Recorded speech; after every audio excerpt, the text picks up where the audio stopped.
Right, so we are picking up where we left off at, and so we're going to go ahead and rewatch this last POV, and then I'll give you my thoughts on it. And including this coaster, we have 12 more coasters to look at in this park, so I'm really excited. Let's get started with part 2 of the Plancolandia Park Tour.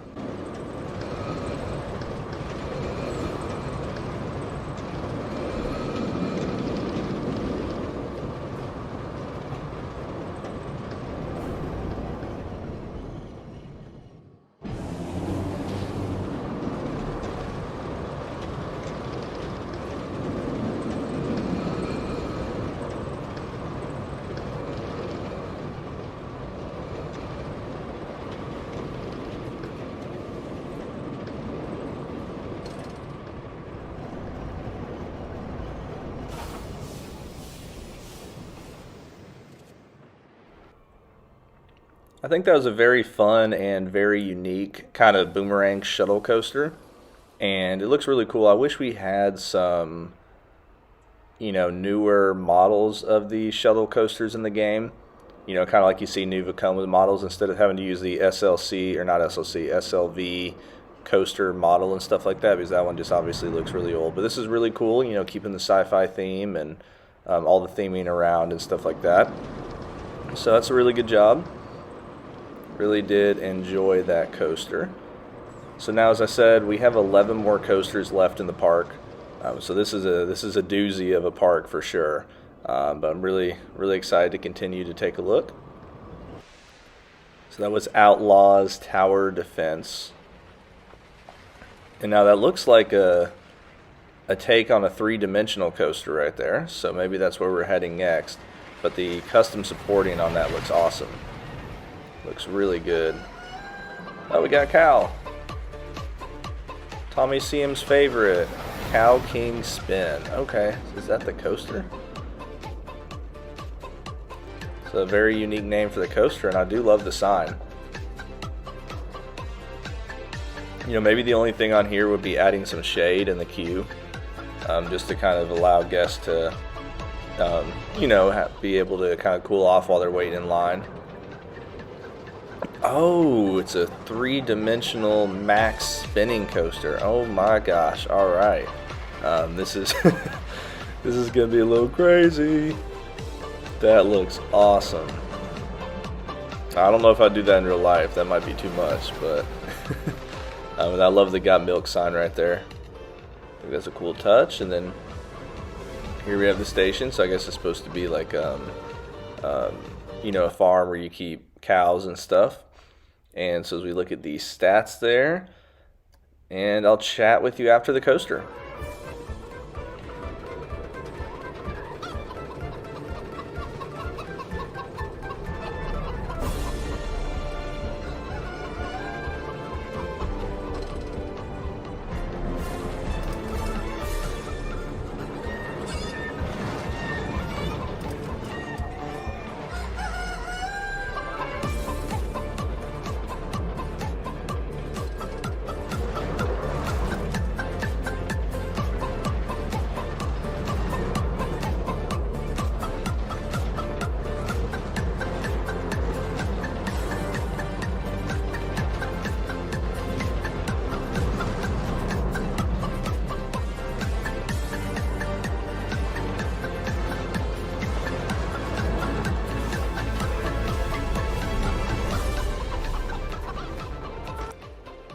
You've got to be kidding. That was an insane and intense ride, and yeah, there's no way I'd ride that thing in real life. That would be a puke monster. Oh my gosh. I mean, the only thing is it got really close there to hitting another train going up the lift hill on that second part, but that was really creative, and I mean, love the lighting. The theme is really cool. I don't know if y'all could hear like the rooster kind of crowing in the background. That's kind of cool, make it feel like you're on a farm. And the custom supporting is really well done. And then good job with the buildings around here. Like I like these buildings, to look like a, where you go in and get ice cream and stuff like that. So really cool. So now we are heading to another coaster or another area. So there was the restroom and first aid kind of in the and some stalls and stuff in the sci-fi section of the park. So it looks like we're heading, is that like a castle over there almost?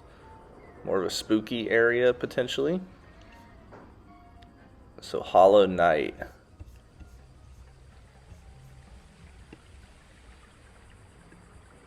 Alright, so this is a new area of the park, and we still have 10 more coasters to ride. So it's definitely supposed to be kind of a more spooky area. Oh, there we go. We got a traditional B&M invert. Okay. And I like the little pre-drop, and I do like, since it goes over the path, that you kept the kind of catwalk and everything with that. I think that's a good touch. Ooh, Elden Ring. That's like a, is that part of Elder Scrolls? I just never really got into that game because I'm not big on medieval stuff. So y'all can make fun of me for not following Lord of the Rings and all that stuff, but isn't Elden Ring, like, isn't that part of the Elder Scrolls series?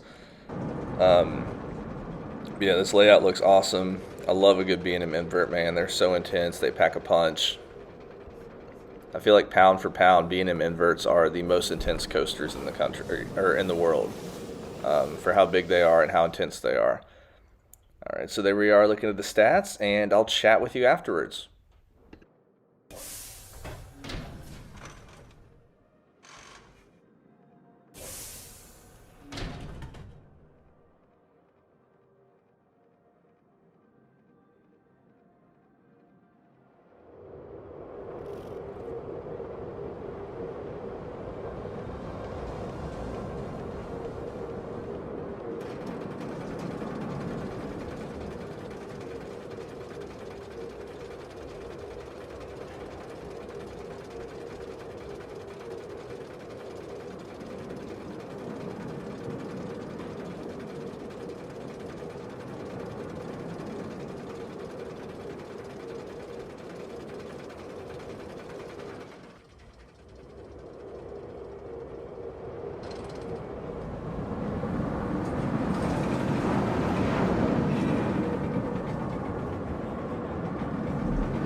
That's my favorite coaster in the park so far. And I love the first drop, how it was like, I believe you can see some Banshee, inspired by Banshee a little bit there, but then it does like an overturn. Instead of doing 180 degrees, it does like 270, and then comes back right at the where the lift hill is and does the loop over the lift hill, which is nice. I mean, that was incredibly smooth. Really long, which is nice. It's probably a B&M that wouldn't be crazy intense, kind of like with Banshee. Like, Banshee's intense, don't get me wrong, but it's not as intense as like the Batman clones or Raptor or some of the smaller ones that are more compact, and the elements aren't as spaced out. So this would probably be one of those, but man, it's just fantastic. I love the layout, love the look of it. I think it looks better at night because of the night lighting and some of that stuff that you did. But you had some really good interaction. There was that one moment where the two trains interact right there, and I think that is a really good touch, because I'm sure you had to plan that. Now as you kind of see this whole medieval castle area, definitely different areas in the park, which is nice. So nice to see as somebody who needs to work on theming, like me, it's good to see kind of different themed areas, and I like how you've got kind of like a Gothic church there. Really, really cool touch. Now, as we're heading to another area of the park, is It's called Vortexia. That's a really cool, what's it called? Flat ride skin. Really cool. Oh, this is interesting. That's supposed to be like not the Joker, but what character is that that's got that coloring to it? I don't know, but that looks really cool. And then, so it's called Quinn. So is it Harley Quinn? Maybe, I don't know. Yeah, so it looks like we've got the next coaster here, and it looks like a B&M track. I could be wrong though, but we'll see as we get up near the station. So this definitely looks like a unique style coaster as well. And I wonder if if he's just kind of waiting to see if a coaster was going to come by while walking right here. There it is. All right, so it looked like a floorless or stand-up coaster just from the tracks right there, or from the trains. But this is really cool with the smoke and stuff like that. It's definitely different and unique. Oh, is this like a boomerang? Okay. This is gonna be cool.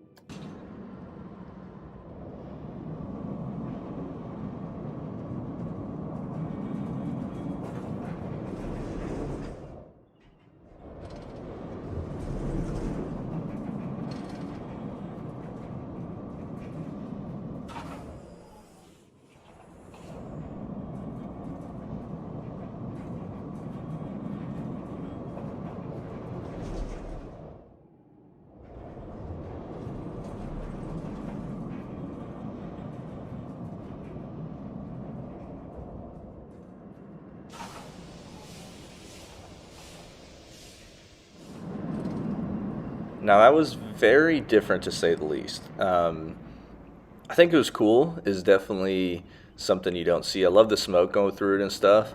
I think the inversion for this coaster type is it was really smooth, but it's not the most realistic in the sense that it didn't look to have any heart lining or anything. I could be wrong on that. But yeah, that was just a very different style coaster that was cool though, and I like how you're taking some chances trying to do kind of newer coaster ideas or different concepts. So now it looks like we've got more of a water themed coaster here. Kind of reminds me of the new dive coaster at SeaWorld. Oh, this isn't. Oh, this is supposed to be the Vekoma tilt coaster. That's right. So this is supposed to be a coaster that kind of models the Vekoma tilt coaster. So we'll see how this ends up looking. Man, I'm excited for some of those because that's going to just be an extremely terrifying thing to just be tilting over the edge like that. So that's really, really cool.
So there we go, the first attempt that I've seen at a Vekoma tilt coaster.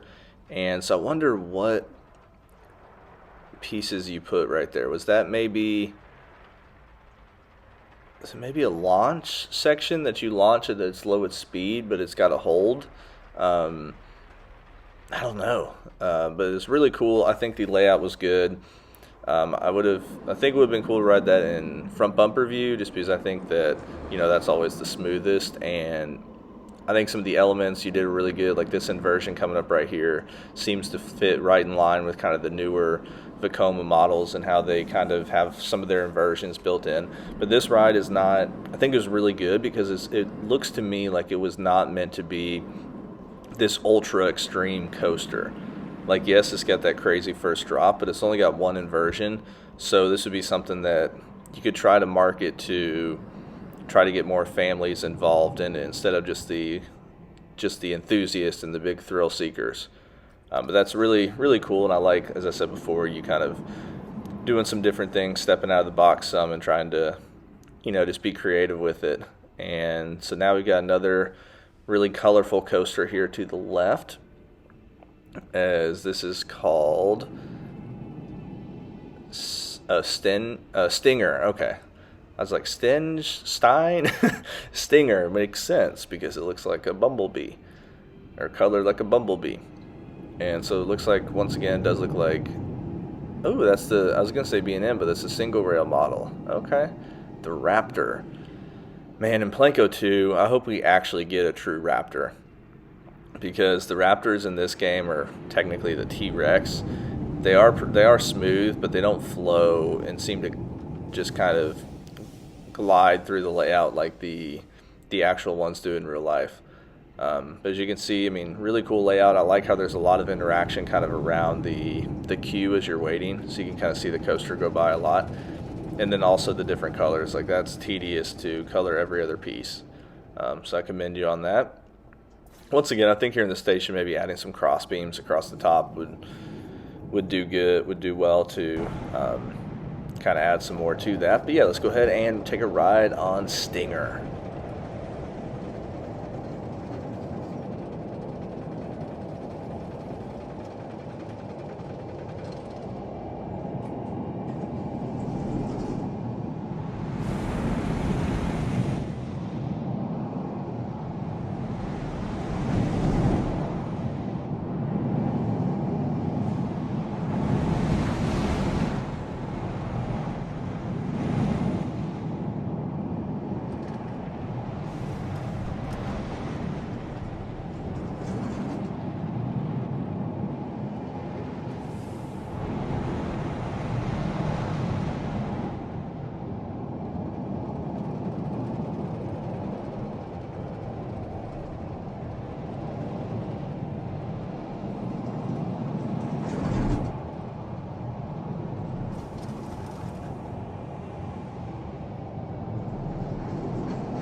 Once again, we ride another coaster, and once again, it's a fantastic coaster. I love all the inversions, the pacing. I think the only two things I noticed was this second inversion that we're about to see in a second. I think that first one was pretty narrow, but it's fine because that's how RMC Raptors are. I think that one's a little bit too narrow of an inversion. It just kind of felt like it went through that at too quick and jolty of a pace. And then the last thing is right here, there's kind of like a little, almost like a little hitch into that inversion after you hit that little break. But absolutely love that coaster. I think it was great. I think it was smooth. Love the coloring. I think the elements are great, especially I believe it's right here where you've got the, well, never mind, I guess. But there's a part before we had like a double inversion that I thought was really, really cool and well done. And then you've packed in some airtime there at the end. So really enjoyed that coaster. So now we are heading back by the Tidal Wave coaster, and yeah, I'm just trying to figure out where we're at in the park a lot, and I'm just not able to do so. Because it looks like now we're back on the main midway. Oh, is that like a Zambezi Zinger type coaster there in the background? As you can see, that spiral lift hill, so that looks really cool. So this is Tailspin. Love the custom sign and stuff, and it's really good job there.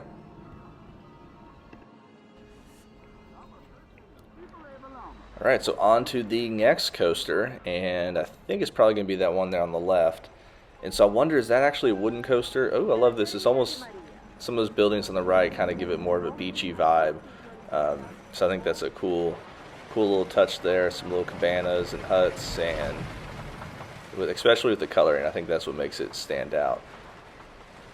So now we have the Curties. I couldn't see that. Let me wait till we see Curties Zinger. So yeah, this is definitely modeled after the Zambezi Zinger, or at least got an inspiration from that. Yeah, Curties. Gosh, I'm terrible at pronouncing names sometimes. And yet I'm a teacher, but that's why I teach math. Yeah, this looks cool, so I'm really excited to take a ride on this coaster. And we'll go ahead and fast forward up to the station.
Once again, another fantastic job, and I'm sure a lot of you know and recognize that was RMC Trax. So I wonder if you use that, because are you actually able to do RMC lift hills like that, or is this a mod that you used? Because I think it looks really cool, and I think using the RMC track gave you the idea to make it look like it could be Titan track. Or maybe you just wanted to use RMC because you wanted it to be an RMC version, because it did have at least 2 inversions. And so I think this was really well done. As you can see, the layout, the pacing, just really, really good. And yeah, really enjoyed that coaster. I think it definitely reminded me of the Zambezi Zinger, and what we can expect from that at Worlds of Fun is, man, that coaster looks, for a coaster that only goes 48 miles per hour, the Zambezi Zinger looks like it's gonna hit pretty hard. So that's really really exciting to see, and we can see the final part of the layout here with the tree in the way. Really, really good coaster. Really love that. I feel like I've just said that with every coaster, because every coaster in this park's been really cool and really well done. And I want to say we're almost halfway done with the coasters this episode, which to me, I'm like, where are the other coasters in the park? Let me try to think off the top of my head now. We rode the cow coaster, rode the B&M Invert, that one we just did. We did that water one right there. We did the Stinger, and then we did the I'm forgetting the name of it, but it's kind of like that shuttle coaster, the very unique design. So we've done 6 of 11, so we got 5 more coasters left, I believe, if my math's correct. And that's a really cool kind of seeing that first drop, because that is very, very different, put it that way. That's really cool, and I think good job on this first kind of dive loop and stuff. So I think that looks really, really good. And now, is that an intimate hyper? Because those of you that watch this channel know I'm a sucker for a good RMC and a good hyper. Whether it's Intamin or B&M, it doesn't matter. I just like hypers and gigas, man. Because airtime is my cup of tea. I would much rather have a coaster filled with airtime than inversions.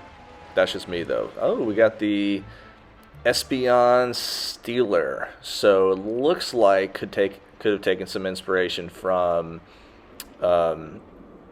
Steel Curtain at Kennywood. So I wonder, are you a Steelers fan, or did you just kind of like the concept there of theming the coaster after an NFL football team? But yeah, those are the stats, and hope you enjoy the coaster, and we'll chat after.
I'm not going to lie, I was not expecting two coasters there.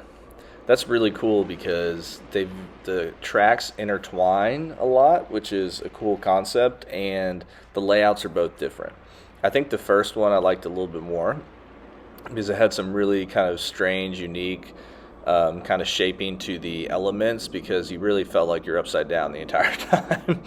It has a very unique ride, and so yeah, those are definitely cool. Those are some of my, not necessarily my favorite riding experience coasters in the park, but in terms of the uniqueness and how it looks, I think it looks fantastic. And it looks really good right next to this tilt coaster. But yeah, once again, I'd love to know, how'd you do that tilt coaster? Like, I want to know that because it looks awesome.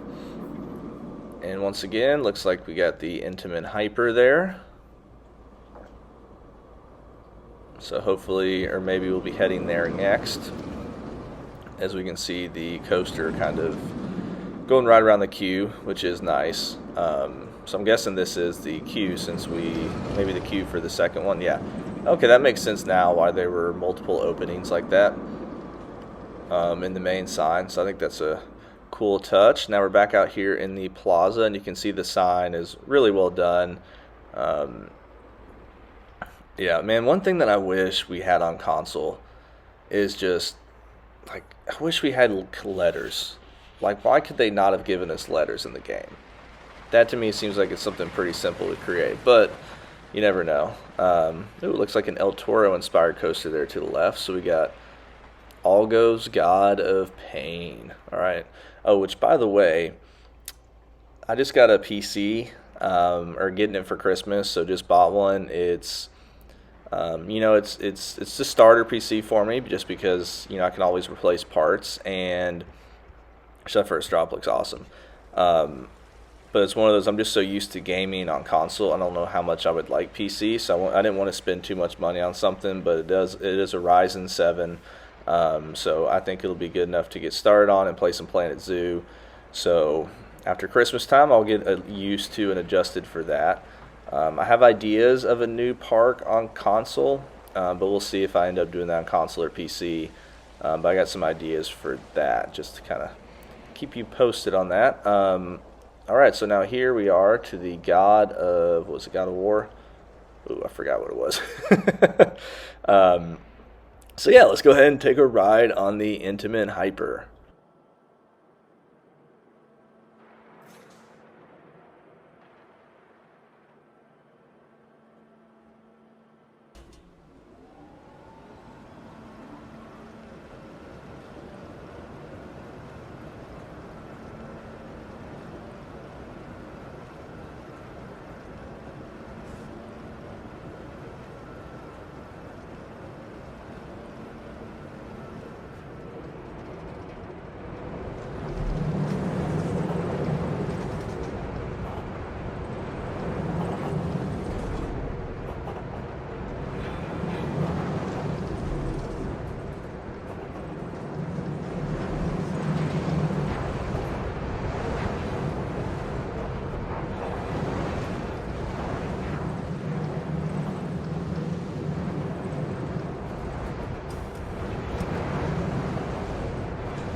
Oh, I love a good Intimate Hyper. And my question, though, is since you obviously took some inspiration from Hyperion with this layout, I wonder why you didn't keep the wing coasters, the wing coaster train, and why you went with the Invincible style coaster, like the Millennium Force style.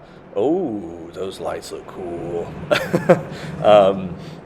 Yeah, that's just something I was wondering. I mean, that's not to take away from the ride at all, because I think I can definitely see where you got some Hyperion inspiration from, like with right here and then some of the elements afterwards. But I think you did a really good job of having the coaster kind of go off in the woods and feel secluded from the park at this point in time, even though it's really not. It's right by a lot of the other rides, but really good job. And I love kind of going through that tunnel there. And man, the lights on the lift hill just look really cool. So let's see if we can get another good look of those. Oh, you had a little water splash, which is nice.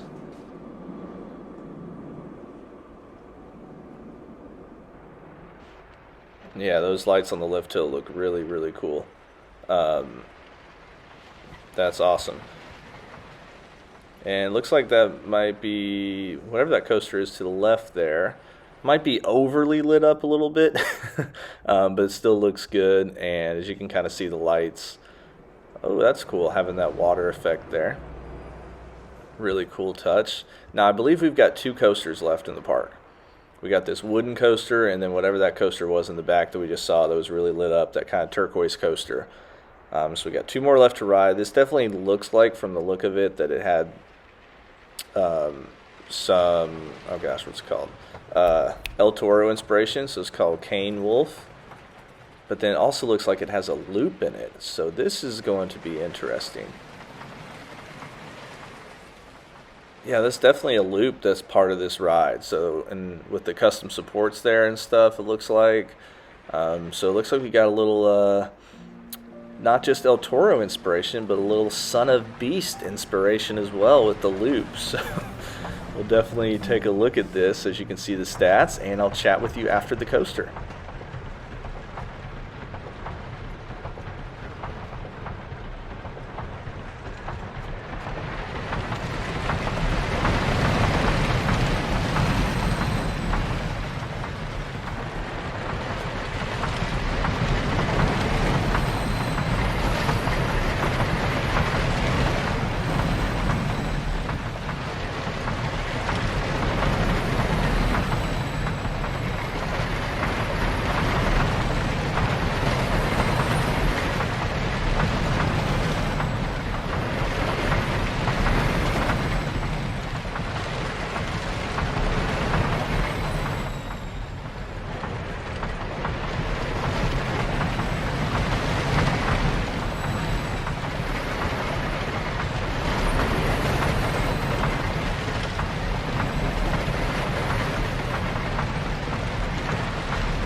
That was a great coaster and really smooth once again.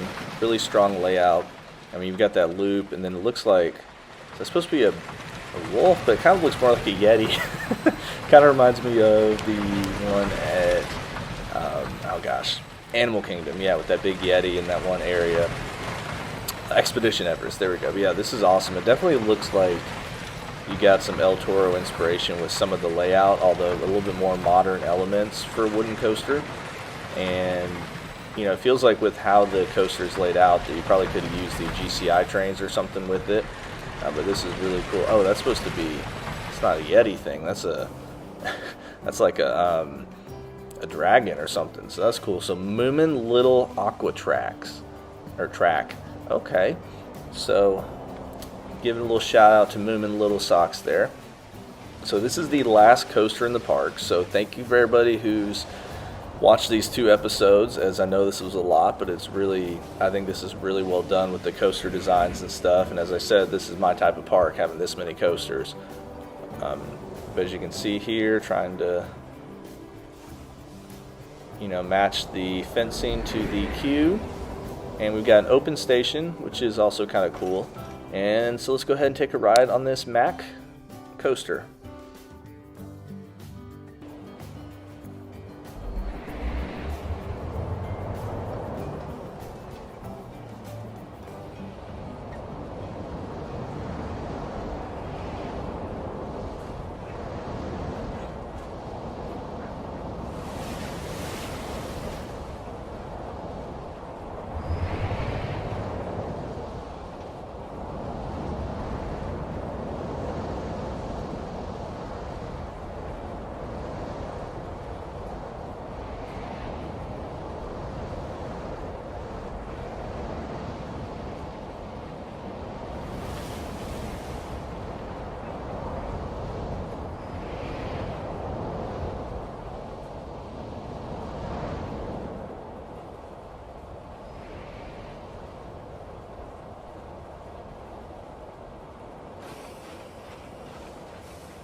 Well, there you have it. We've officially seen everything in this park. We have a launched water coaster. Yes, you heard that right. Launch water coaster. Now, I do think how this was done, because I think you probably had to have some sort of, oh gosh, what's it called? Something where you're allowed to interchange every single coaster train on every single track. And then you used one of the launch coaster models. And then once you got done with that, you overlaid it with the Mack water coaster track beneath it, the water section, so it looks like the coaster track's on water the whole time. So I think that's a really cool touch and idea. I could be wrong on that, but I think that's how you did and approached it, so that's really, really cool. And I think the layout and pacing is fantastic throughout. I mean, this definitely looks like the best water coaster I've seen. Just really good pacing. So yeah, I really enjoyed that coaster. So that wraps up this 2-episode park tour called Plancolandia, and it's created by Deathfearsnone. So as I've said before, especially in the last video, I forgot to say at the beginning of this one, make sure to go check out his YouTube channel. It's the links in the description below. So as you can see from these coaster designs, he really tries a lot of innovative stuff. Like he has a video on his channel fairly recently of doing a wooden shuttle coaster with a switch track type thing. So he's definitely trying to innovate and stuff like that. So as you can see, kind of taking a ride on this flat ride to get kind of an overview of the whole park. So yeah, my favorite coasters in the park, I think, are, first off, I still think the B&M Invert was the best. I really enjoyed that one. Second, I would go to the Zambezi Zinger style coaster, that RMC. Third, I would then go to the massive RMC that we're seeing right there. Then I would go the Intimate Hyper. Then I would go the wooden coaster. And then I would probably go with the very fast launch coaster that I forget the name of it, but we looked at in the first episode. And man, I still love that launch coaster. There was a triple launch coaster that was off kind of in the woods that gave me Big Bear Mountain vibes. So I thought that was really well done. Yeah, what are your favorite coasters in the park, and what are your thoughts on it overall? As you can see, the lighting's really good, and I know Deathfearsnone talked about he's still trying to get better at making custom buildings and stuff, so there are some blueprint buildings, which, I think is fine because it's integrated well into the park. So as we kind of get one last overview. But thank you guys so much for watching and for all your support. So make sure to go check out his channel as the link's below. I'm also going to try to put the link below to where you can download this if you play on PC and want to have the link to download it. So thank you once again for watching. Make sure to hit that like button, and I will talk to you guys later. Have a good rest of your day.